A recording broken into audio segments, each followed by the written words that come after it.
मुंबई महानगरपालिकेच्या निवडणुकांचा रणसंग्राम अद्याप सुरू झालेला नसतानाच मुंबईतील बेस्ट उपक्रमाच्या निवडणुकीत मात्र एक मोठी राजकीय घडामोड घडली आहे।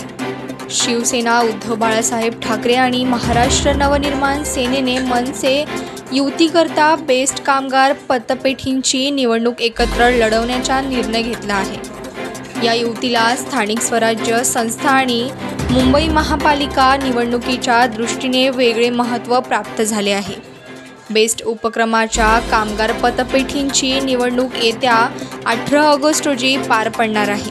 कामगार संघटनांच्या सत्तेसाठी ही निवडणूक अत्यंत निर्णायक मानली जाते, कारण याच निवडणुकीच्या माध्यमातून बेस्टमधील संघटनांचे वजन करते।